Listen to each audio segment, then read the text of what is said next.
Good morning, guys. It's been a little while since I've done an all day vlog, but I thought that today would be a good day because sometimes I like coming on and kind of processing big doctor's appointments with you. I did that actually with my gastroparesis test that I did last year.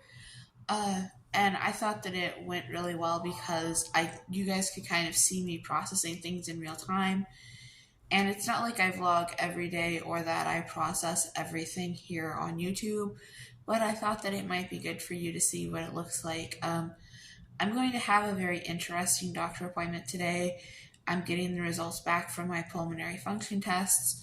I'm talking about my diabetes, although I'm hoping with the diabetes she just tells me that I'm doing good.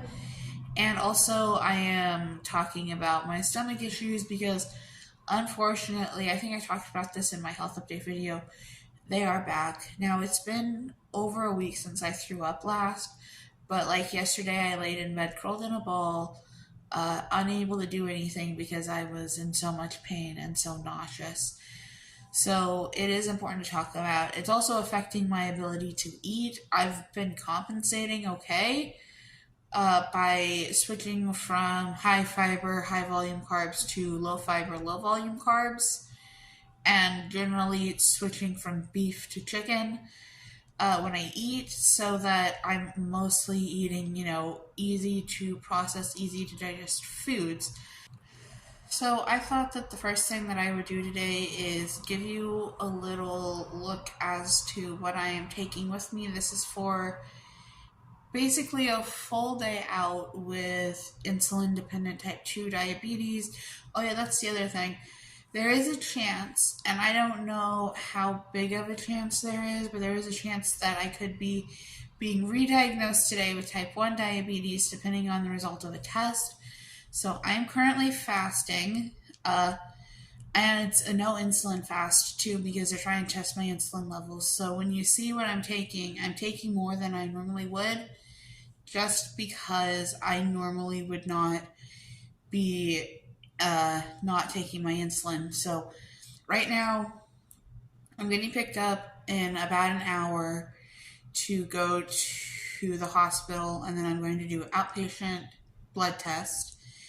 And then after that, I'm going to go get something to eat and find a place to chill for a couple hours. And then I have a doctor's appointment at 10. I have an appointment at 11:30. I will have to go to the pharmacy to pick up my refill of long-acting insulin and another CGM.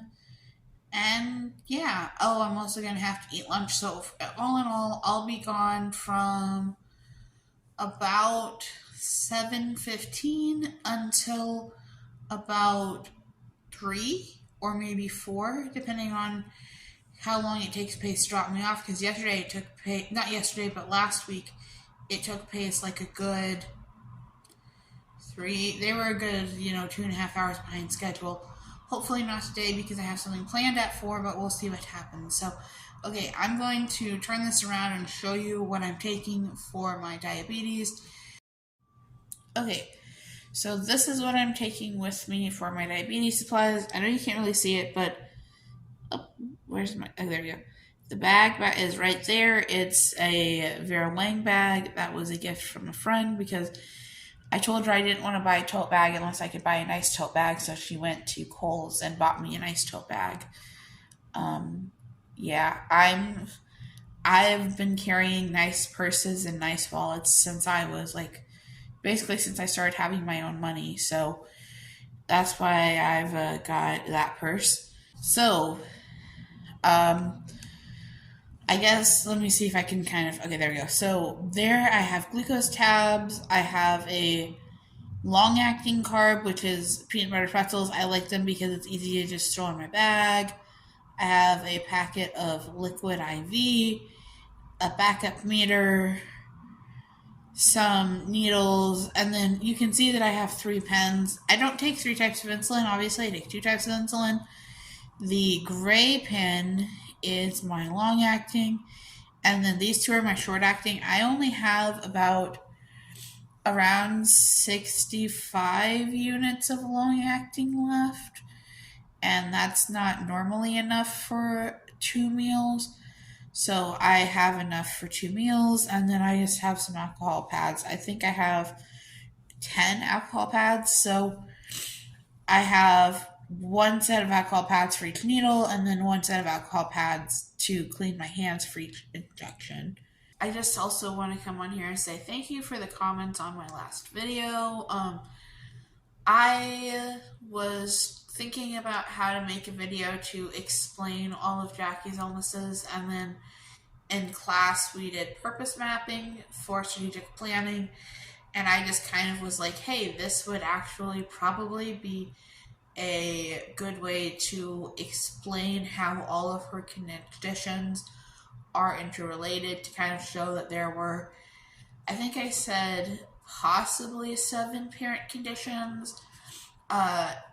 If you looked at the graph, you'll see that I tied immunodysfunction with gastritis as a possible link, not a concrete link. And that's because, like, I have been doing some research because I also have gastritis and I have duodentitis, which is inflammation of the first part of your small intestine.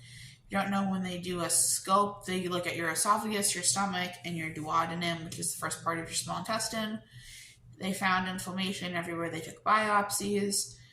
So I was looking into whether or not it could be caused by like a food allergy, and the hospital that I'm going to today did a study that was released over the summer that said like maybe it could be caused by a food allergy.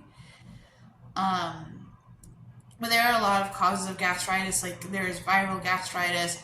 Jackie didn't specify whether her gastritis was chronic. Mine is.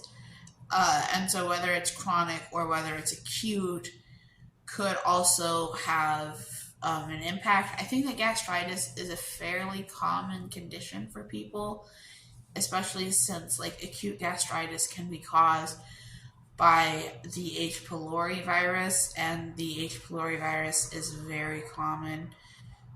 It's something that people usually don't know that they have, but then they get a scope that shows that they have inflammation, and then they get a test for H. pylori, and then the H. pylori test comes back positive, and then they treat it with antibiotics, and it goes away. At least I think that H. pylori is treated with antibiotics.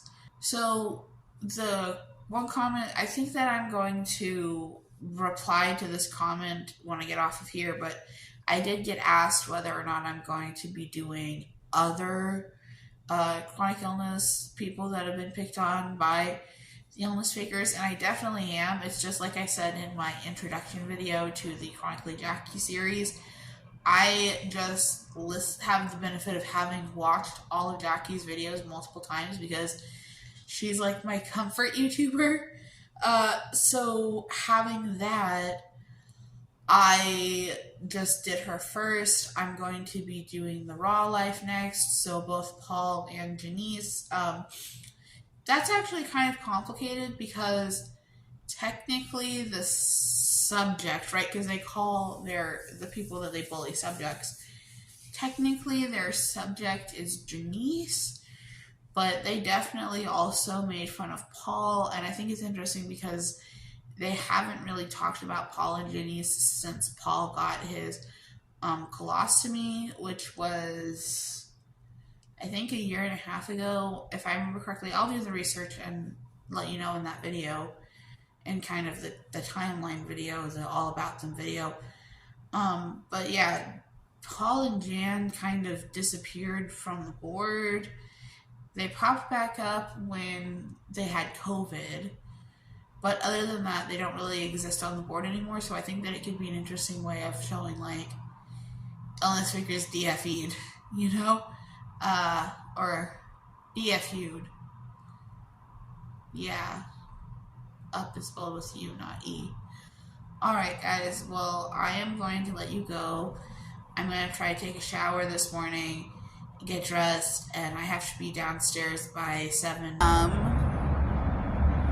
Yeah, I've got about 5 minutes until like the technical arrival time of the bus.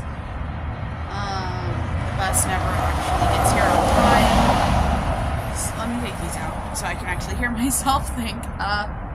I don't have any music playing, but it's just, you know, it's Chicago, it's loud, and then putting the headphones in just blunts my voice even more. So I got my shower in, I packed everything, I forgot my tripod, but that's okay because I'm like sitting on my walker and have my arm resting on my walker because for some reason like my arm does not like holding up the camera. Yeah, I've just been watching some The Raw Life. If you don't know, Paul just recently got his colostomy reversed. That's what it's called. He got his colostomy reversed, so he no longer has a colostomy bag. I'm going in and rewatching the stuff from when he first got it. So I think I said this in the last clip, and if not, I'm saying it now. The Raw Life is going to be the next channel that I cover on the Illness Faker series. And if it's your first time here, I'm not saying that the Raw Life is faking their illness.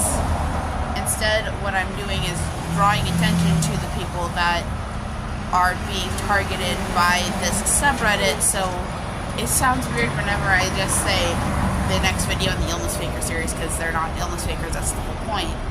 If you watch my channel, you know what I mean. And honestly, like 7 people watch these vlogs, so I assume that if you watch my vlogs that you watch the other videos. Maybe that's a bad assumption to make, I don't know.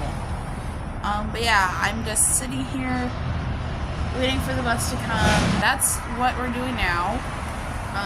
When the bus comes, I will be getting on the bus, and the bus that I take is the paratransit bus. So very specifically, it's a point-to-point bus service for people with disabilities. Sorry, trying to keep you from seeing where I live.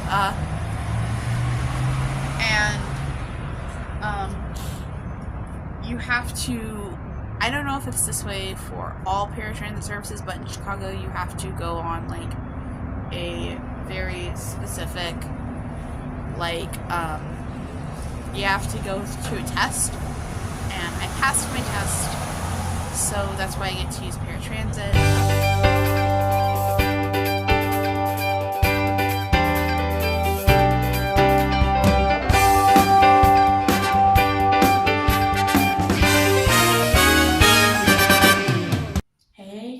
So I am done with my first appointment of the day. It was a blood draw to get my C-Peptide tested. So the way C-Peptide work is that I believe this is how it works, and if it's not how it works, then I will cut this portion out.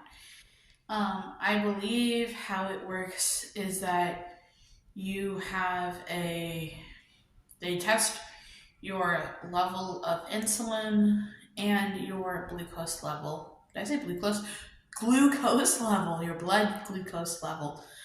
And so if your insulin is at a proper range for the blood glucose that you currently have, then you are normal. If it is high, then that's an indicator of insulin resistance. And if it is low, that's an indicator of type 1 diabetes. So I did ask the tech, so I didn't get it done so I got here at like 7:30. I didn't get called back until 8, and then I went and had breakfast. It was like a physically small breakfast, but I feel kind of full. Hopefully I don't throw up. But anyway, I told the nurse, or the phlebotomist, I think that's what you say it. Asked her, I have an appointment with my doctor at 11:30. Do you think this will be done by then?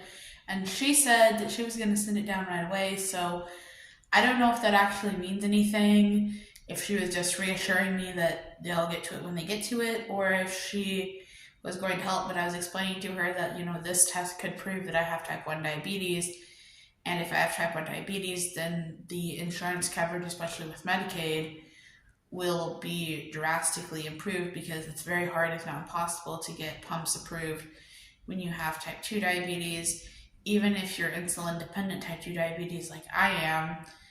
And or like I am probably. We'll see. If it changes, you'll be the first to know in this video. And I will also, so if it does come back normal or high, then that means that I do have type 2 and we can go ahead with doing the study next week.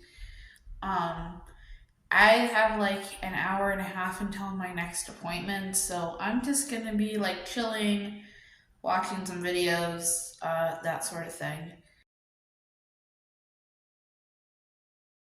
Hey guys, so I'm gonna finish this vlog up. I got my results back from my blood draw, and I'm gonna tell you what happened for the rest of the day. So, my blood result came back abnormal, but it came back abnormally high and not abnormally low. This basically confirms that I have type 2 diabetes. There is no more testing. I just have type 2 diabetes, and to be honest, I feel similar to when I had the gastroparesis study. But I'm going to talk about the gastroparesis study in a minute. But I feel similar that, like, we knew that this was one of the two possibilities. We knew that it could come back and say, you have severe insulin resistance, which is what I have. There is a normal range for insulin, and I was almost double the upper limit of the normal range. So even though I feel disappointed, this is the end of a 2-year search for a diagnosis. I just have severe insulin resistance. We may never know why all of a sudden my insulin resistance got worse, but we know that my body is producing lots of insulin. It's just not taking that insulin and putting it into the cells. So that's where we are at. So now I want to talk about the rest of the day. It went good. It went great in my opinion. I had an appointment with my primary care provider, and at that appointment, my primary care provider basically listened to all of my concerns. She said that I had one lung number that came back normal, but that's not indicative of a diagnosis. It's just one small number that came back abnormal, and it was abnormally low. She said that we're going to just treat whatever it is, and it wasn't bad because I have a lung condition. I just had a bad cold. Next, she listened very diligently to my stomach concerns. I told her all the concerns that I've been having over the last 3 years. So, going all the way from when I was vegan and when I had stomach problems when I was vegan, all the way current to today. And after listening to all of that, she concluded that the best thing to do would be to give me a referral to the GI clinic in the hospital system. Again, this is the best hospital system in Chicago and top 15 hospital systems in America. So it's a very good hospital. And then I was able to call and set up an appointment, and they told me that if I was willing to travel to a northern suburb of Chicago, that they could get me in at the end of the month. And it's going to be a very long day, but I decided that I am going to make that trip because I want to know what's going on.